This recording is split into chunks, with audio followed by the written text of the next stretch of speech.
अभी एक recently listed company radiant cash ने अपनी इन्वेस्टर प्रेजेंटेशन अनाउंस करी है, जिसके अंदर कंपनी के बिजनेस मॉडल के अंदर कुछ आपको डीप डाइव एनालिसिस करने को मिल जाएगी कि कंपनी का जो कोर बिजनेस है, जिसके अंदर कंपनी को 70% के आसपास के रेवेन्यू मिलते हैं, वो है हमारा cash delivery and cash pickup.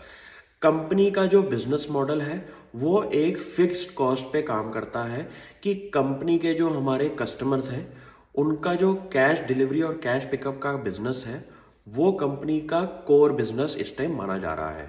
और कंपनी को जो इसकी रेवेन्यू मिलती है वो हमारी एक फिक्स्ड कॉस्ट है, एक फिक्स्ड लोकेशन पे अपना कैश पिकअप करने का बिजनेस। तो ये जो बिजनेस होता है इसके अंदर कंपनी को एक एन्युटी टाइप ऑफ पेमेंट मिलेगी अपने कस्टमर से। और अगर मैं कंपनी के कस्टमर्स की बात करूं तो इंडिया के largest public sector bank company का कस्टमर है और इंडिया के टॉप 5 हमारे प्राइवेट सेक्टर बैंक्स जो हैं वो भी हमारे इस कंपनी के साथ जुड़े हुए हैं। तो इंडिया के अंदर कैश सर्कुलेशन जो है वो पिछले 5 सालों में अराउंड 18% से ग्रो हो रही है, क्योंकि इंडिया के अंदर आप एक पैरेलल इकोनॉमी की अगर बात करें तो वो हमारी अभी भी कैश को प्रेफर करती है। तो ये बिजनेस एक ऐसा बिजनेस सेगमेंट में फोकस कर रहा है जहां पे आपका कैश इन सर्कुलेशन का आना जाना लगा रहेगा।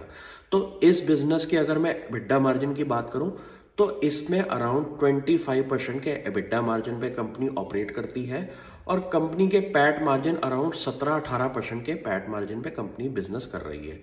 तो मुझे लगता है कि ऐसा बिजनेस कुछ ही इंडिया के अंदर लिस्टेड प्लेयर्स कर रहे हैं जिनके बाद ये डिपेंडेबिलिटी और अकाउंटेबिलिटी होती है,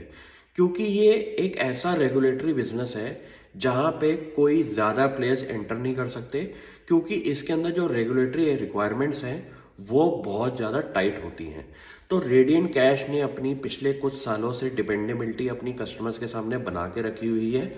और ये एक ऐसा बिजनेस है जहां पे मुझे लगता है आने वाले फ्यूचर में भी ग्रोथ दिखाई देगी,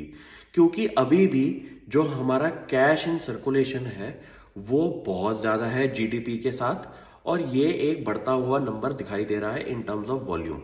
तो आप भी इस कंपनी को एक बार स्टडी करिए, कंपनी की लेटेस्ट प्रेजेंटेशन को खोल के, ताकि आपको इस कंपनी पे थोड़ा सा कॉन्फिडेंस बिल्डअप हो जाए। Thank you.